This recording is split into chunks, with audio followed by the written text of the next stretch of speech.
Hello, good morning, everyone. We'll just wait a minute here just while everyone logs in, and then we'll go ahead and get started.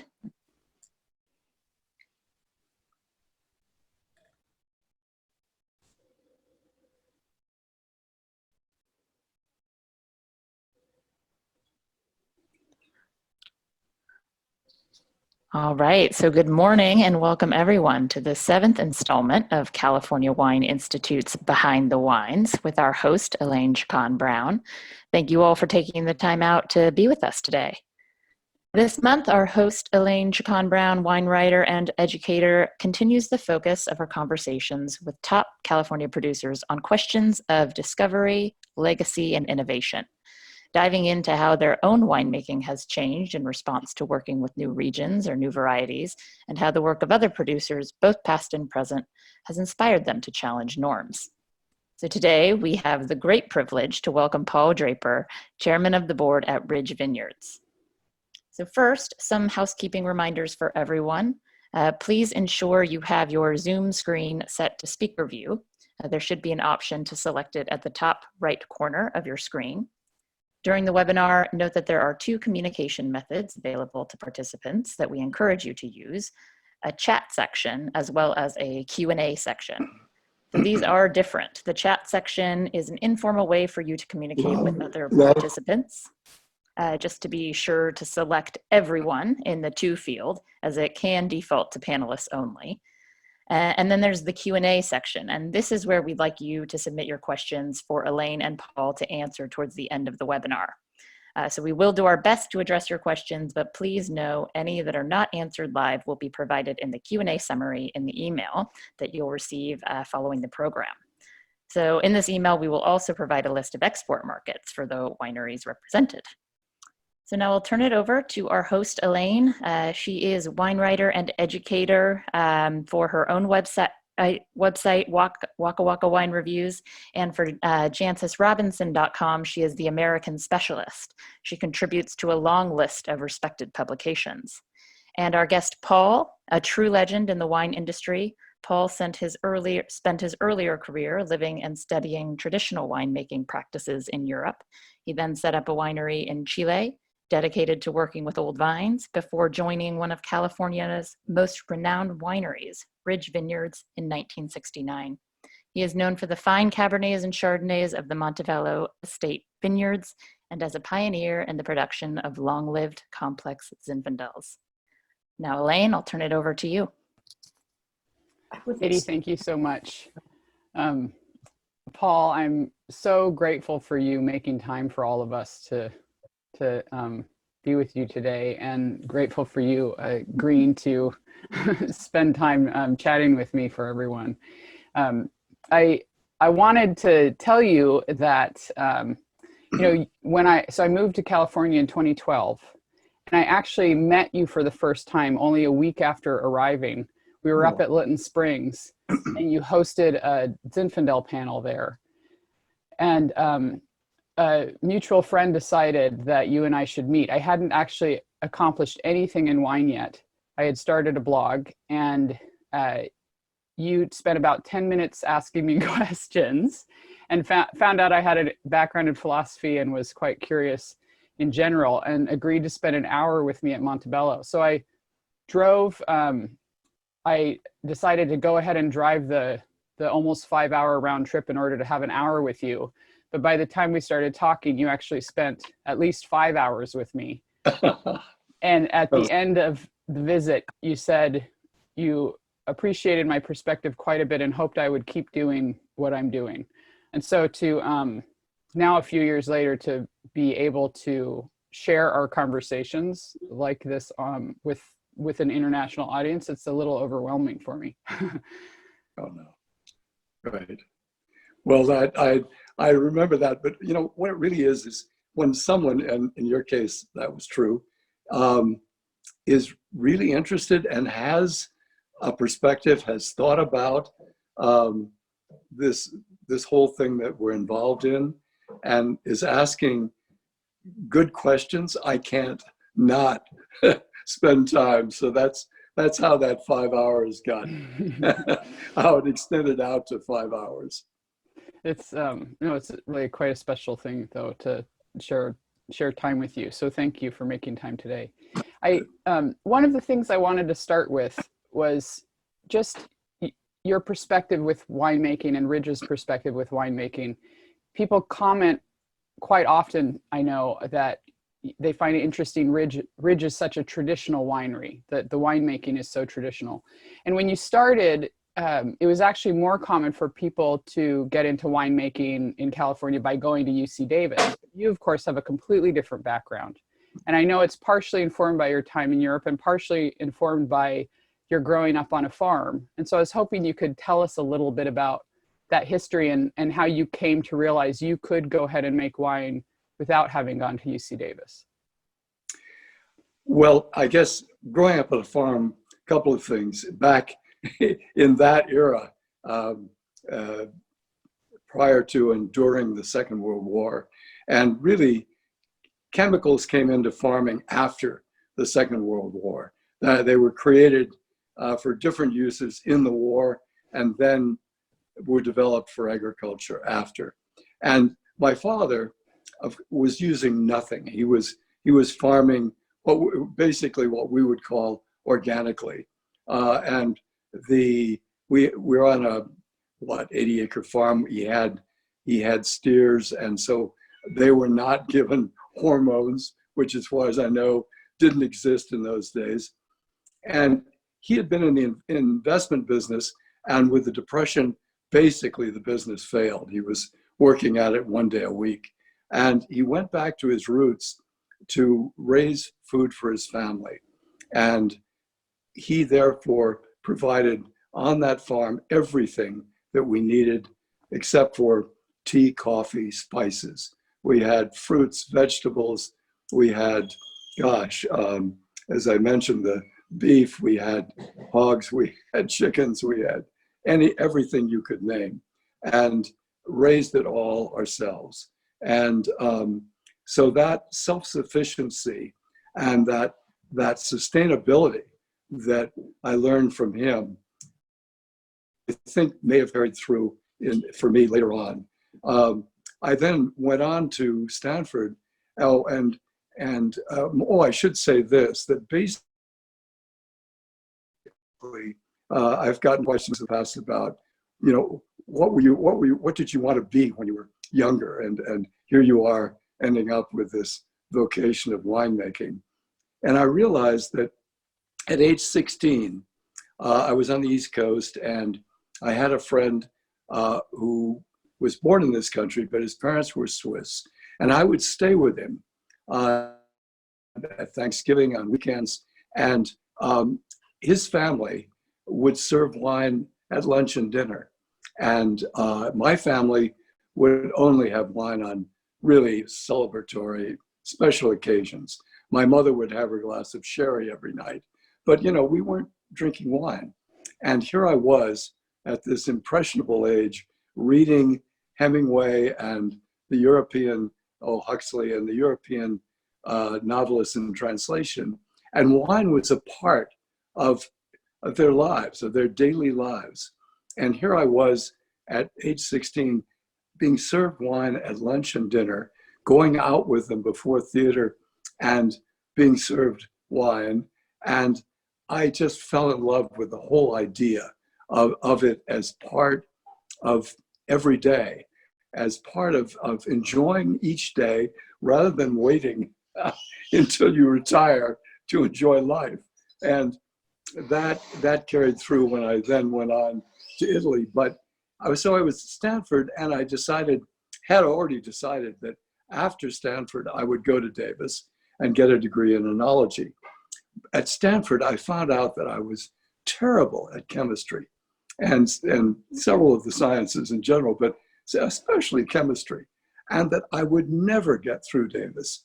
And so I sort of, because in those days, it was like, as you just mentioned, if you wanted to be a winemaker, you go to Davis. Mm-hmm. And without that, forget it. And so I sort of said, oh my God, I can't do this. I really put it on hold. Never forgot it. It was with me, God, I won't say every day of my life, but for the next years until I finally got a chance. And what had occurred in the meantime was this. In those days, the great wines of the world, all wine, but including the great wines of the world, were so inexpensive. I won't go into how inexpensive, but unbelievable. I mean, I'll mention one thing. A 45 Mouton, 20 years old, would sell for like $35. And so that, just to give you some sense, and more recent wines, any 45 that wasn't the first growth was $10 a bottle, and let alone the current vintages coming on. I got an education in being able to taste some of the great wines of the world. And I compared them with what was being done in the 50s and 60s in California. And the Californian wines now at that stage being made by what? Modern techniques, the reinvention of winemaking that really Davis created after Prohibition, because nobody knew much about it. I mean, there were a few people that were making some traditional wines in the 30s, Inglenook and nearby here, La Cuesta.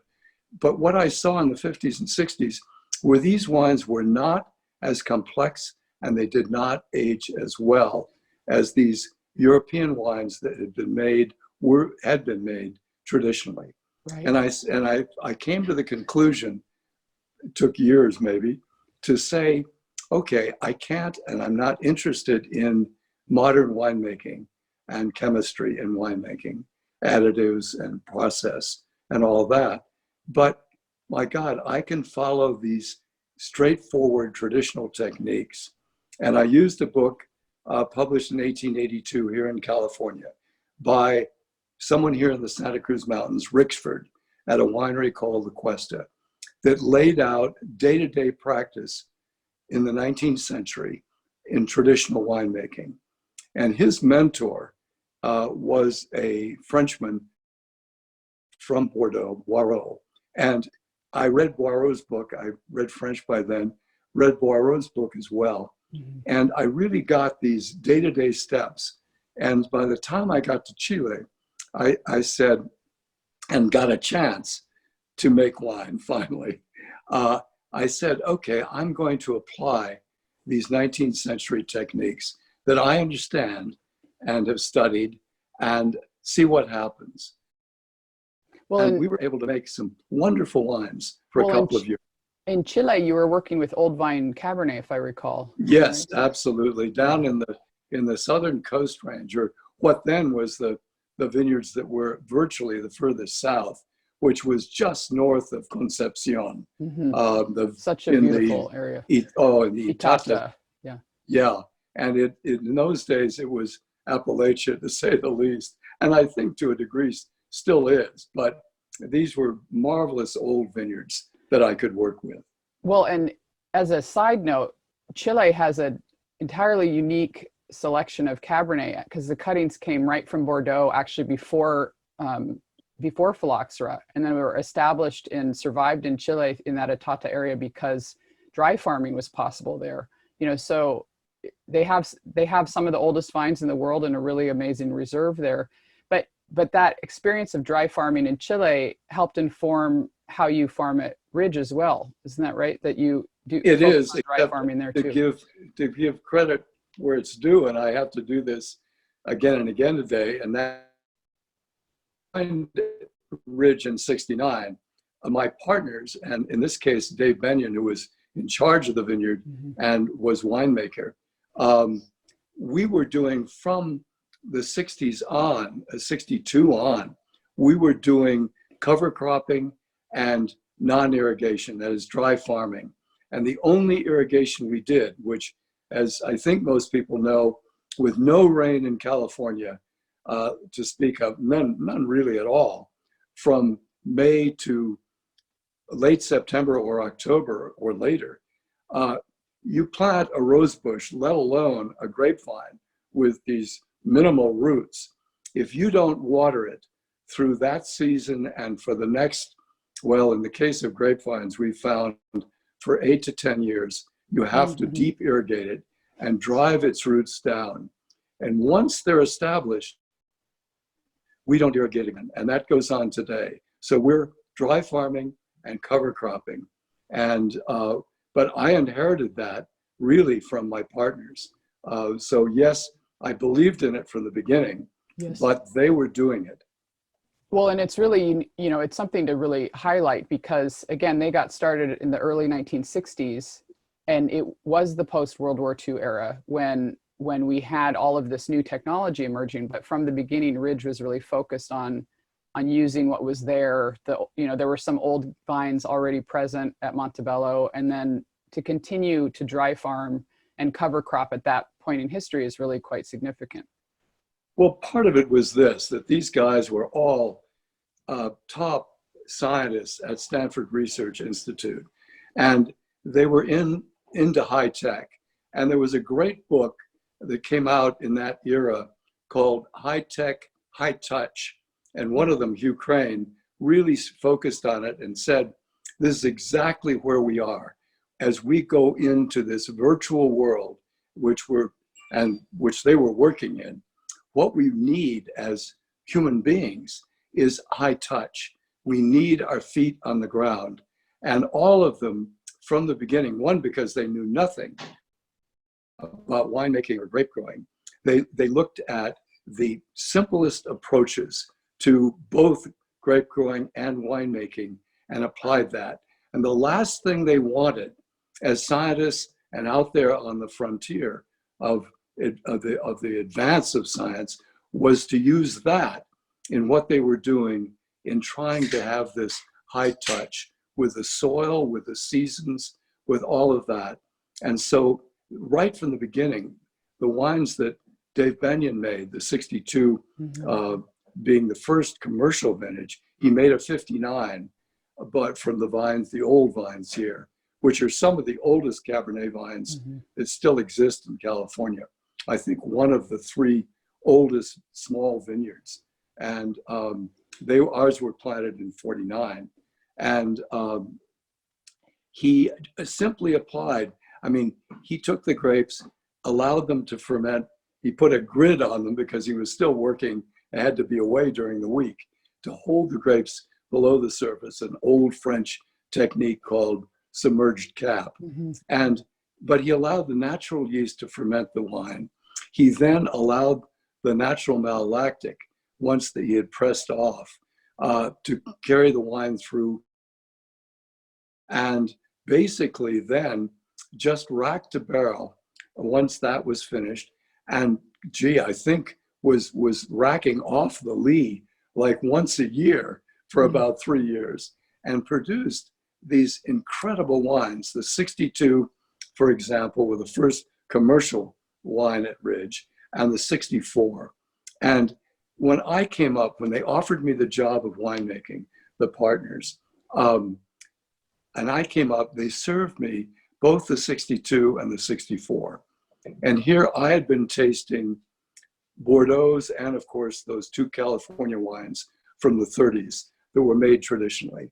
I tasted these wines and said, my God, this is the first time since the 30s that I've had a California wine that has that level of complexity of traditional techniques, of great Bordeaux's. And I said, and here these guys have done nothing more than to step back and not interfere in the natural process, allowing the natural malolactic, the natural fermentation, and not filtering, not even fining in those days. And here are these wines that are just magnificent. And I said, so selfishly, if I decide to join them, and I like the partners and I like their families, and there were 3 families involved, and if I join them, they have got a site that has given them the chance, if they step back from interference, they've got a site that is capable of producing some really fine wine. And if I do join them, I'm going to have the chance to do that myself. And that really decided me to take the job. Well, in October of 2018, we were able to open the 1965 that Dave Benyon made, and it was such a beautiful wine, and really spoke to what you're talking about. That there was a real sense of transparency to the site. It was in some ways perhaps a simpler example of Montebello, but still really had that character, and so it was really quite inspiring to see exactly what you're describing there, just that sense of kind of simple transparency and really a satisfying wine to enjoy, and well worth drinking. It was, we opened it in 2018 it was a 1965 wine and still in beautiful condition, which really speaks to the ageability of some of the best sites and Montebello specifically. Sure, I think that, as I say, that's what convinced me to join. And it also early on proved to me that the traditional techniques that I was really committed to could make some very fine wines. So really by starting with Montebello, and then of course getting a chance to make the old vine Zinfandel from the bottom of Monte Bello Ridge, I saw that these techniques really did work, and that because I had studied them and knew them in more detail than Dave did, that the wines could be more complex. And you mentioned the 65, as beautiful as it is not as complex as some of the great later vintages. Yes.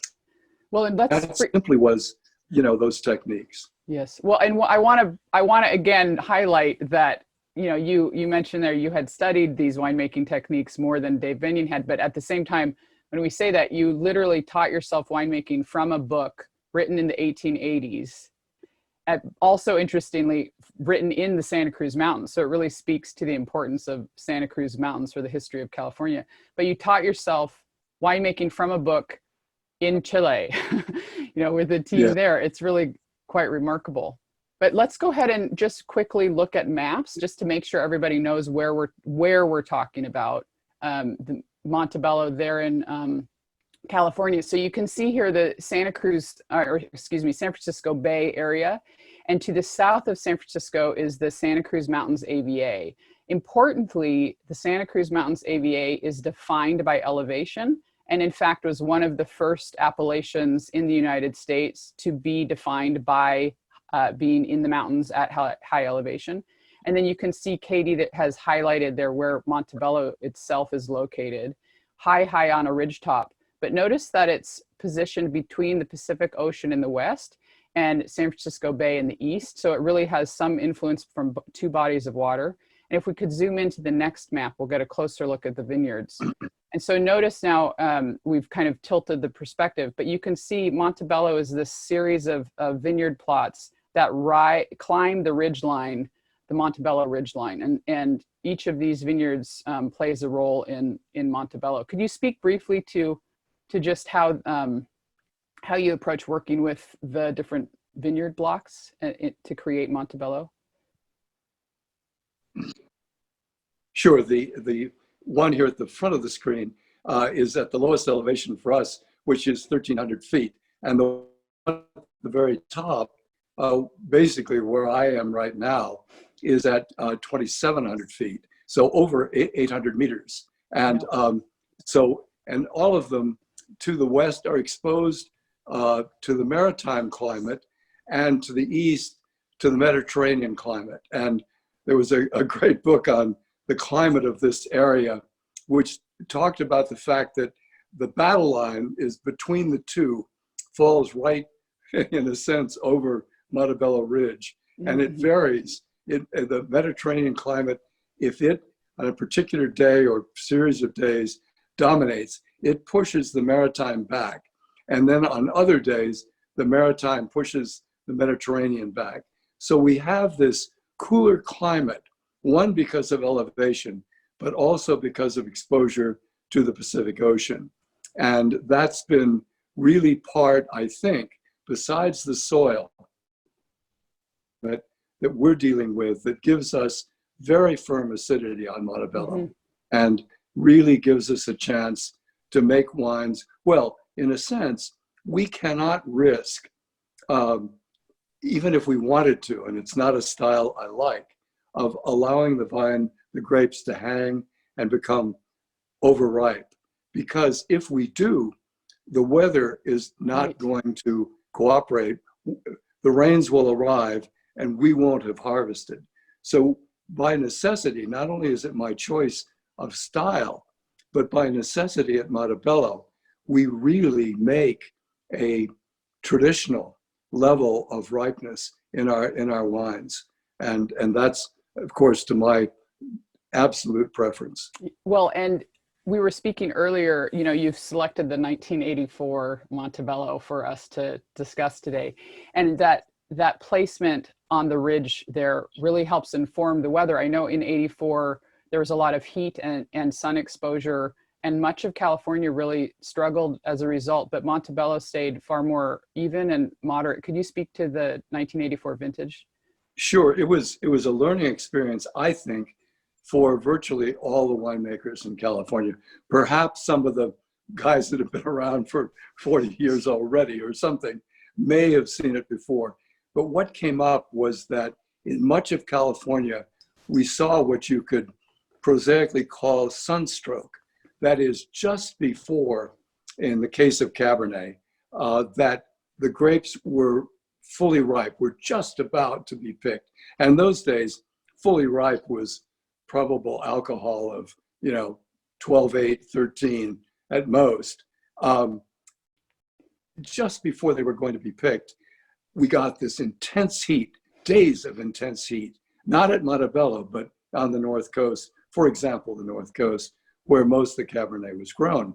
And it shut the vines down, and they did not come back. That is, they did not start metabolizing again after the heat let up. And so the grapes simply stopped right there before they had developed full flavors, what you really want to see in a fine wine. Mm-hmm. And so they got ripe because by letting them hang, they dehydrated. But so the 84 vintage was really marked by the fact that you didn't have the complexity that, say, California got the next year in 85. And so at Montebello, because of the cool climate, we did get that complexity. Well, and the tasting, so Katie, let's go ahead and show the wine slide too, just briefly. But tasting this 1984, it's really a remarkable wine. It's a slightly different wine than what we think of Montebello today, in that it's made just with Cabernet and Merlot. You haven't integrated the other Bordeaux varieties into the blend yet. But that said, there's this beautiful structural detail here, and the acid structure too is so incredibly stimulating. It just kind of my whole mouth sort of lights up and wakes up, and then like wants to stay alert. There's a sense of just life and liveliness that's really incredible, because again, this is a 36-year-old wine. And, you and I were remarking earlier too, we were able, you and I previously have been able to share the 1985 together as well. And the contrast between those two vintages is really quite remarkable. 85 to me feels like it's going to age longer than any of us, that it's just going to keep aging. I felt like we shouldn't open it for 10 more years. It's so structurally focused and youthful. And in a way, both 85 and 84 feel like perfect wines to me, but for very different reasons. The 84 is more approachable now. And I know you've said that it's been in that state for quite a long time. That's something that is unique to Montebello too, that it really comes into an age and then plateaus and stays open for a very long time. And I know you've been seeing that in 84. Could you speak to that as well?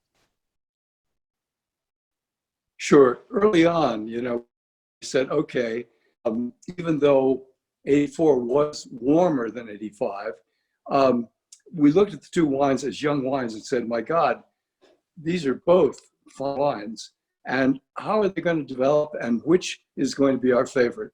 And watching that happen, watching the 84 come on sooner, and yet hold, we as you just mentioned, we look at this thing where a wine reaches not a peak, but it's more like a plateau. and with most of our Montebello vintages.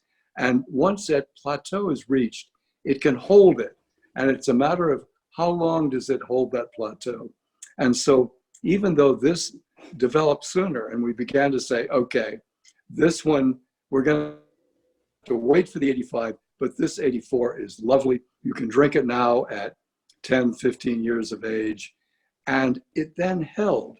And it was sort of like the 62 Bordeaux's that were overshadowed by the 61, which was like our 85, really not enjoyable drinking. It was not ready. And yet the 62s were beautiful, and they ended up holding that plateau. I just had a 62, let me think, Blanche Bage about a month ago, my next to last bottle, and it is still beautiful. And that's 62. So there's an example of that plateau idea. And 62 gave more pleasure to the world than 61 ever did, simply because too much 61 was drunk when it was young, and it was not that enjoyable. Same thing with 85 and 84 for us. And as you mentioned, talk about plateaus, the 71 that went on to win the 30-year repeat of the Paris tasting, that was really early on, was so beautifully balanced that you could enjoy it. And yet it hit the plateau, and it's at 40 plus years, it's still there. So yes, that is something that amazes us and delights us about Montebello and its ability to hold.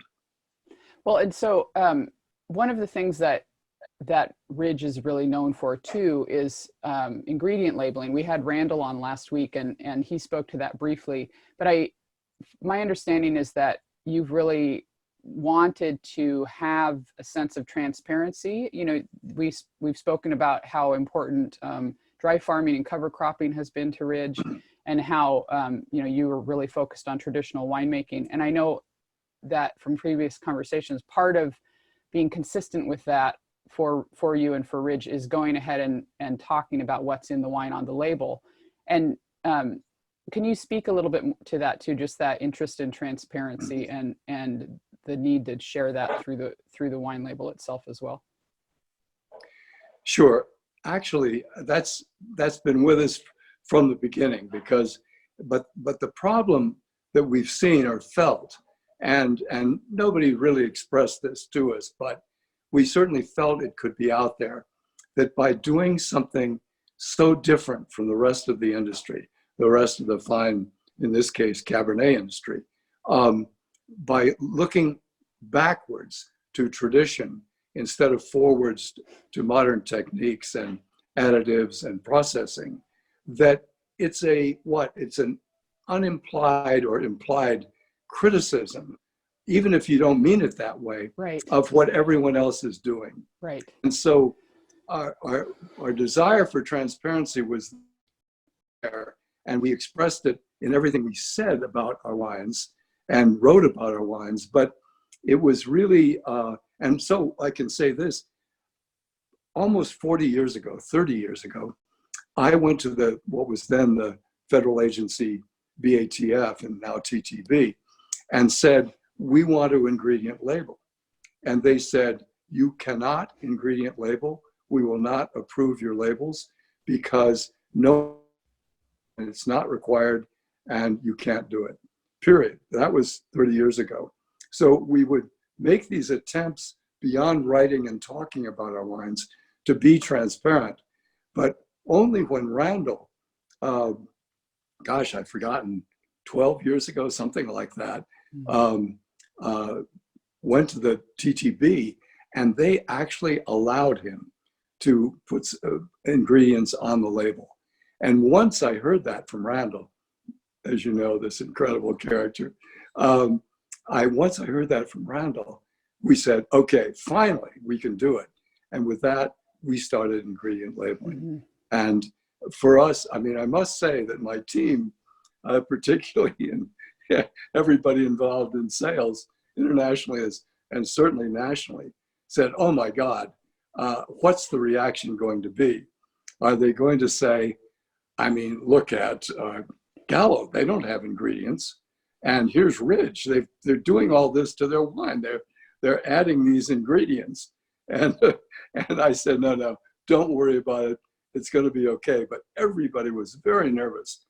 And in fact, the result was a very positive reaction.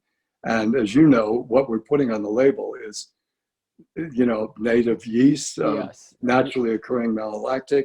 Now, we have very high acidity at Montebello. And in some years, out of the, now 40 parcels that go into both the estate, about half into the estate, half into the Montebello by selection. A few of them, 3, 4, 5, will need to have their acidity moderated, or they simply can't be used. Like you mean Barbera, reduced? Yeah, reduced. Yeah, Like Barbera in Italy, every fine Barbera is radically deacidified, or you wouldn't be drinking Barbera, right? Because it is such an acidic grape. So we put on the label, as well as these totally natural things, we put that fact, even if only 3% of the wine actually had some minor deacidification. Likewise with Zinfandel, and the English initially some of the English were quite shocked when they saw on our label 0.2% water addition. And they said, water? What are they doing? Well, let me tell you about ripe grapes like Zinfandel, where you cannot get every parcel in before it begins to over-ripen, because it ripens so quickly. Right, so quickly.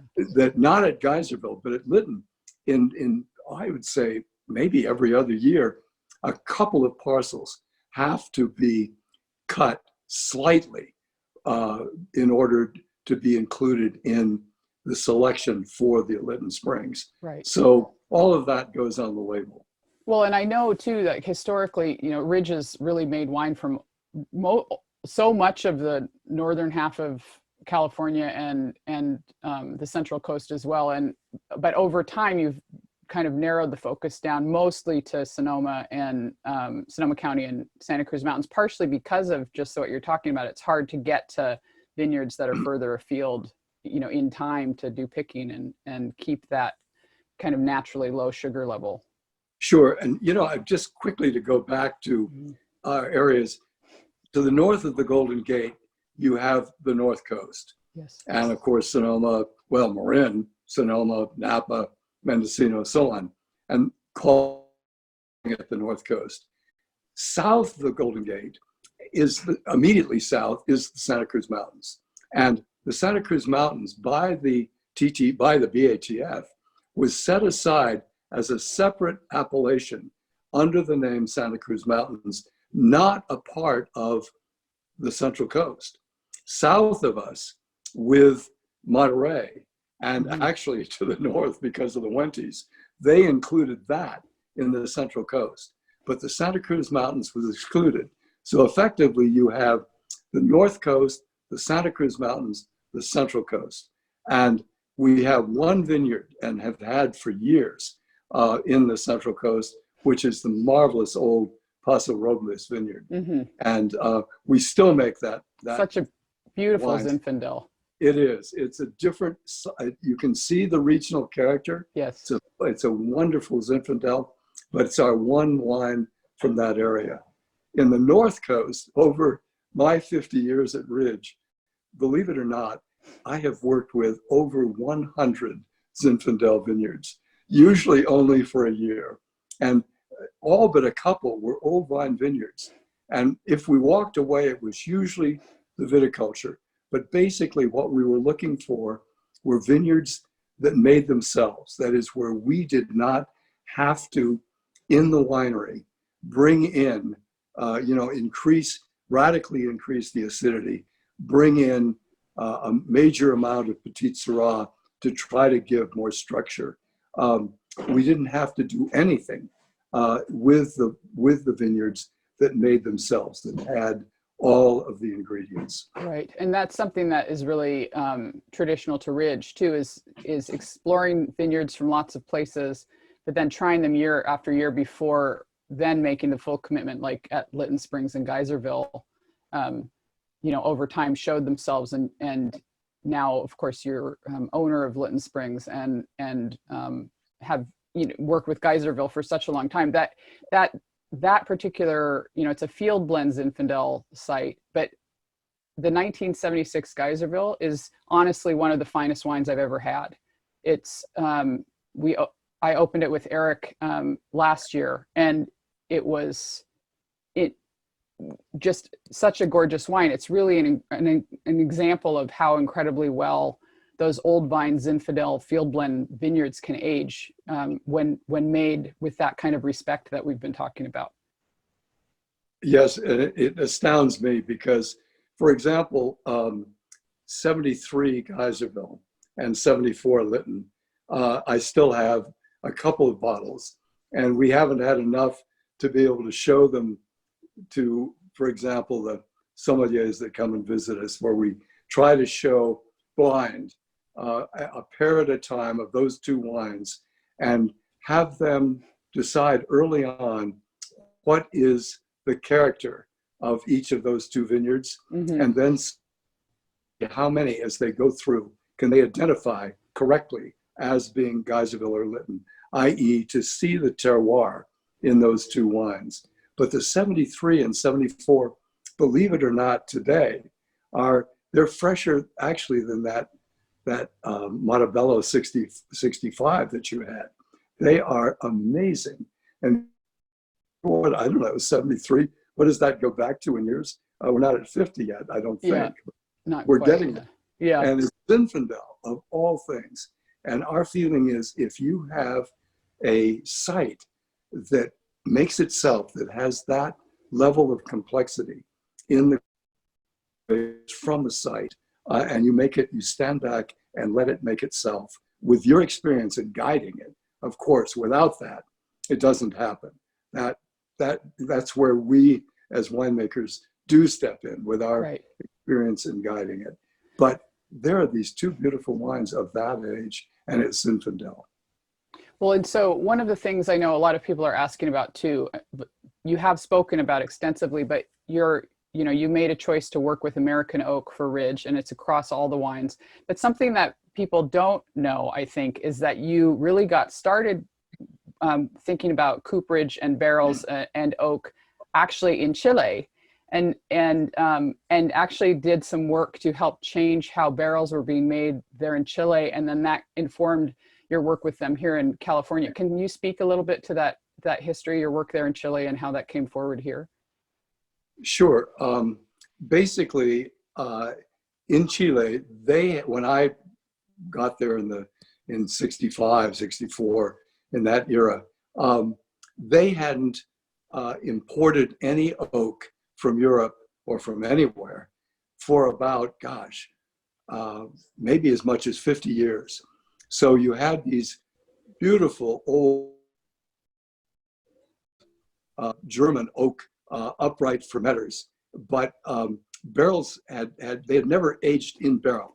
Typically, the smallest were 1,000-gallon ovals that were very typical and beautifully made. Again, German oak and beautifully coopered, but they were all 40 or 50 years old. And so I wanted to age in oak. And so I went out and found people working with oak. And basically it was the industry for making floors. And I would step in with them when they had air dried the oak staves, or the oak planks in that case, but had not yet, cut them for their use. And I bought those and found a small hand cooper. Everything was hand coopered in Chile, in the town of Chillán near us, near where we had the vineyard. And I gave him the specs for a Barrique Bordelaise, for a Bordeaux barrel, the exact shape, spec, so on, and said, I know what you've been working with is Rauli, a Chilean tree that is quite soft, but is impenetrable to wine. So, but it's yes. really quite aromatic though too, isn't it? It Yes, doesn't leave a mark in the wine. The problem. Yeah. It was marking the majority of Chilean wines in that day and age, that really made it difficult for those wines in that day and age to be accepted internationally, because it added this extra flavor. So that was one reason, wanting to age in oak. And he was wonderful, because working with oak, Rauli is, you can just draw your knife right through it.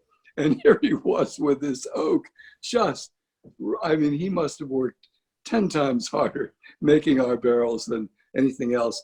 And the other thing I then had done was to take some of the old staves from these beautiful bright fermenters and have them scraped down and then reassembled, rebuilt, having him rebuild them as small fermenters.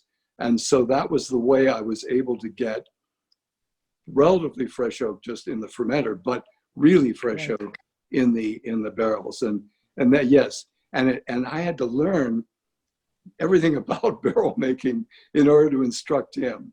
And believe it or not, the same thing happened with bottles. The Chilean bottle in those days was absolutely terrible, with a triangular neck that trapped the cork in there. And it was just, so I had to get bottles made and design a bottle and do the same with corks, because the corks were about half an inch long. Right. And I wanted a full, almost 2-inch cork.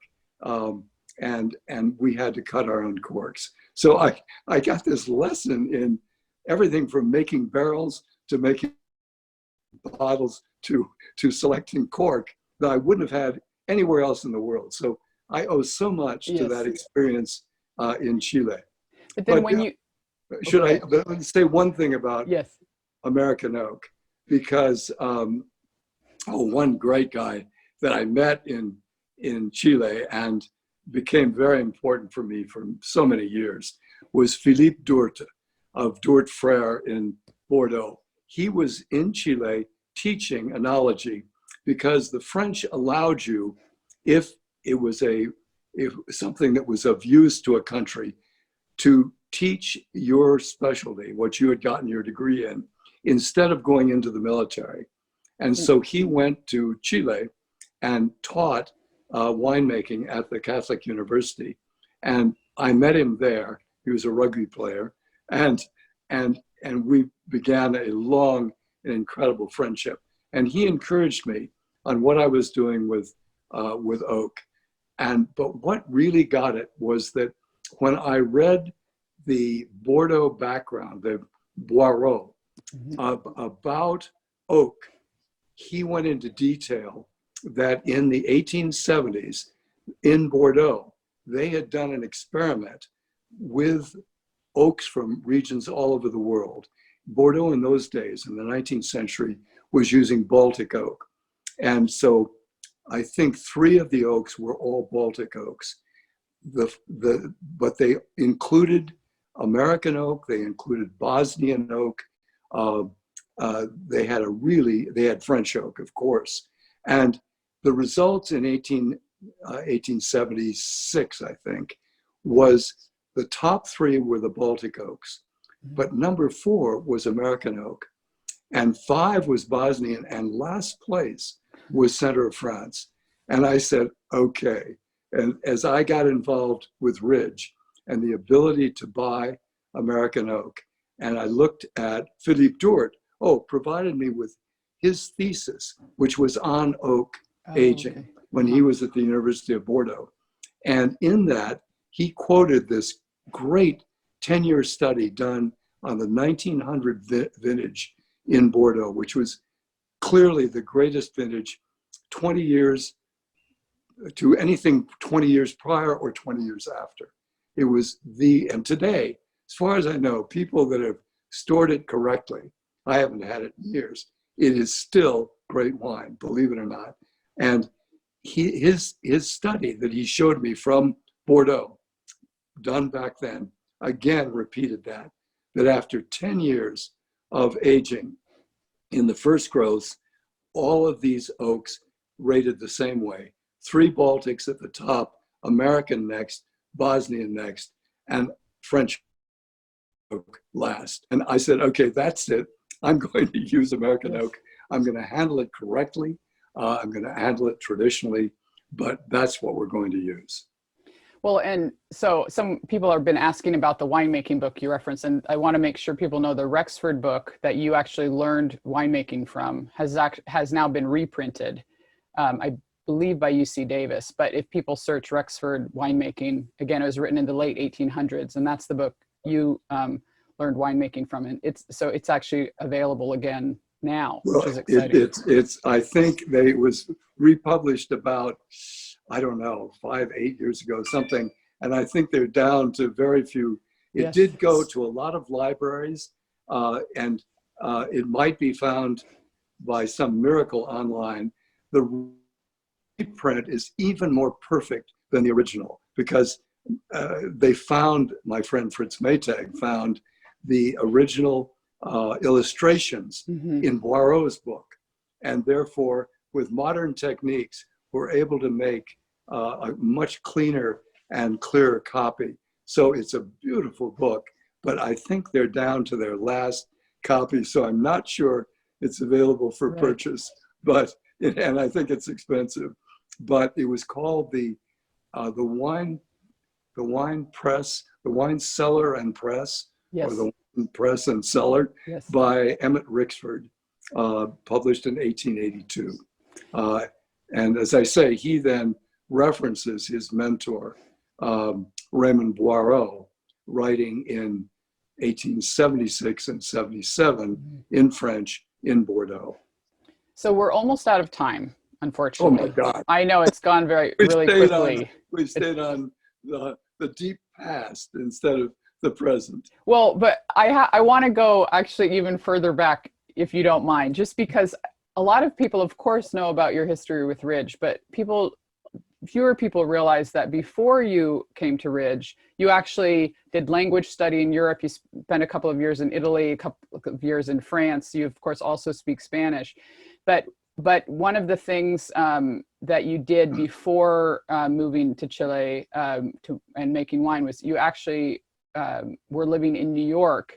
And one of my favorite stories that few people have gotten to hear, so if you don't mind sharing it, you had a really unique experience in a hotel while waiting to meet some people. You met someone quite famous. If you don't mind sharing that story, it's just one of the funniest things. Well, this has nothing to do with the wine. I must have told you the story, and so you brought it up. But I would meet at the King Cole Bar, an old friend of mine, Terry Kistler, and we would have oysters and talk and enjoy ourselves. And so we would meet. I don't know, it was once a month. And so one of these occasions, I got there early. And he wasn't, I knew he wouldn't be there for a while.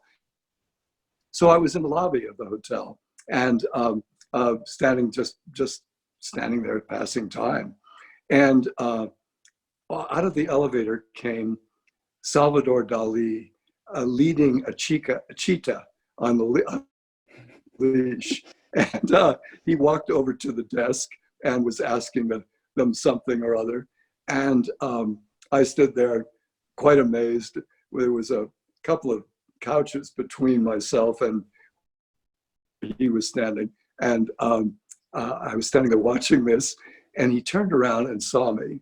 And he said, "Oh, hello. How are you? My God, it's good to see you. How have you been?" And I said, I've been fine, thank you. How are you? But I had no idea what was going on. And so this went on for a couple of minutes. And then later, because in those days, living in New York, I had a actual wonderful ability that if I went out to dinner with somebody in the international community, a diplomat or something connected with that, all of my expenses would be covered. So we were going to one of the very top restaurants with, I think there were 3 of us, something like that. And we walked in, and little did I know that Salvador Dali's had his permanent table about, I think 1 or 2 tables in from the entrance. And as I walked in with these friends and was passing his table, he saw me, got up from the table, and said, "Oh my God, again, it's so good to see you," and went on and on. And my 2 friends looked at me and said, what is this about?" And I said, "I have no idea." And we isolated him. We walked onto our table and had dinner, but that's the whole story. No, I just love that story so much that, you're casually walking through the restaurant and then your friends see Salvador Dali, of all people, interrupt his own meal with his friends in order to be struck by seeing you again. It's just, it blew me away. Let me mention one thing though, yes, that we please. never got to. I spent, because of my time in Europe, and a couple of years in Italy and then a year at the Sorbonne in Paris. I wish both my Italian, I'm afraid, I don't practice often enough, but I was close to fluent in Italian when I lived there. And so it was my first love, but then on to France and that, of course, in terms of winemaking as well. And, but really, I owe so much to my European friends. And I could start off, first of all, we started exporting in about 74. And our 2 importers were John Avery of Bristol in the UK and Durt Frere, because of my long friendship with Philippe Durt. His family were negociants, and they've long since sold the business, of course, but they imported our wine into France. And the same time John imported it. And the vintage that they all imported, the only wine, because it's all I offered them, was of all things this 71 Montebello that went on to win the 30 European of the Paris tasting. Yeah. And John Avery used to open magnums of the 71. So, early on, I really took an interest in export. And Geoffrey Roberts in the UK was the one who soon after that, championed California wine and really got us involved, and just brought over a handful of California producers and gave us a chance to talk to the wine community there. Yes. And we owe so much to him.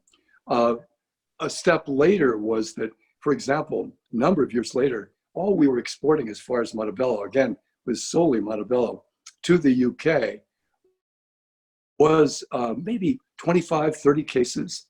And Jancis monitored we had a MW working for our importer who had purchased the agency from Geoffrey when he retired.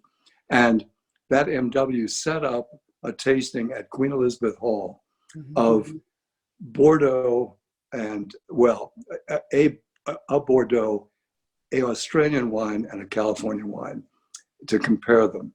And we started with Brian Crozier, and I think his 76 from Australia. We went on to, finding someone in Bordeaux who was willing to taste with this group was difficult. And the one, for example, Jean-Michel Caz, who I had known since 1968 at Lynch Bage, said, "I have everything to lose and nothing to gain, I'm sorry." And so the one person who agreed, I asked Paul Pontellier, and he said, "No, Corinna does not want to do it." But Peter Sichel at Palmer, an absolute cosmopolitan, an internationalist, said, "I would love to do it." And so he provided the Bordeaux, and then we finished with the Montebello. And Well, after that tasting, they were like, it was all MWs and it sold out and there were 50 people on the waiting list. And the year after that tasting, our orders in the UK for Montebello quintupled. mhm. And from then on, we've never looked back. It has been just a marvelous market, as has been Switzerland, as has been Germany, Scandinavia, so on. And so that was really a turning point for us. Well, in that tasting, actually, it's possible to do a search and find a really lovely article from Jancis on that tasting as well. Really? Yes. Oh my God. Unfortunately, we are out of time. I actually could just get you to keep talking, and I would do that happily. Okay. But we've actually gone a full hour. This is the longest session we've done so far. And again, Paul, I'm so incredibly grateful for you making time. We've actually had people calling from New Zealand this time. We've had the most countries around the world dial in this time to be part of this session. And I know it's really quite an honor for all of us to have this time with you. So thank you so much. I'm so grateful. But I thank you because knowing you, I just look forward to doing this. Thank you. Thank you. It's always good to see you. And I'm so glad we got to have some time today. And Thanks thank you. again. Thank you both. Thank you, Paul. Thank you, Elaine. It was an incredible session. A reminder that a recording of today's webinar will be published to the California Wine Institute's YouTube channel. So if you want to revisit this wonderful discussion, you can find it there.